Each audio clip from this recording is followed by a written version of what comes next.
हाल ही में आपने देखा कि पवन खेड़ा ने हिमंता बिस्वा शर्मा और उनकी पत्नी पर कई गंभीर आरोप लगाए और उसके बाद से एक चीज लगातार सामने आ रही है। हर कांग्रेसी एक ही लाइन दोहरा रहा है कि आरोप लगे हिमंता बिस्वा शर्मा पर और पुलिस खोज रही है पवन खेड़ा को।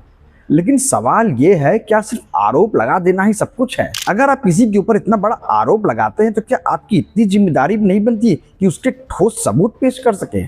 कांग्रेस ने आरोप तो लगाए, लेकिन सबूतों के नाम पर जो कुछ भी सामने आया वो कुछ ही घंटों में धराशायी हो गया। और कानून तो सबके लिए बराबर है। अगर आप किसी की छवि खराब करने के लिए उसके ऊपर झूठे आरोप लगाते हैं तो आपके ऊपर भी एफआईआर होगी ही। और ये कोई राजनीतिक बदले की बात नहीं है, ये तो एक कानूनी प्रक्रिया है। लेकिन यहाँ सबसे दिलचस्प बात यह है कि कांग्रेस सबूत देने के बजाय भागना पसंद करती है। राहुल गांधी भी यही करते हैं।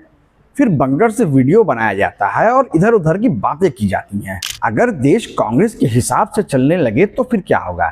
हर कोई एक दूसरे पर झूठे आरोप लगाएगा और फिर ये उम्मीद करेगा कि पुलिस कुछ कर क्यों नहीं रही है। शायद कांग्रेस अब भी ये मानने को तैयार नहीं है कि देश कानून से चलता है, किसी पार्टी के इशारे से नहीं। इतिहास गवाह है, जब जब सत्ता को अपनी जागीर समझी गई है तब देश को भारी कीमत चुकानी पड़ी है।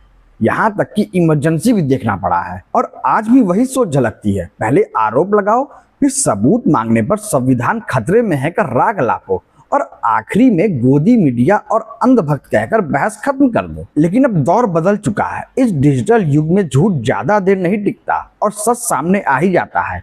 और जब आता है तो सबसे ज्यादा नुकसान उसी को करता है जिसने झूठ को फैलाया है। कांग्रेस को यह समझना होगा कि अब झूठ की राजनीति नहीं चलेगी और जब तक पार्टी में पवन खेड़ा और सुप्रिया श्रीनेत जैसे लोग हावी रहेंगे तब तक सुधार होना मुश्किल ही नहीं, नामुमकिन है। इस बारे में आप क्या सोचते हैं? क्या बिना सबूत के आरोप लगाना राजनीति का हिस्सा होना चाहिए?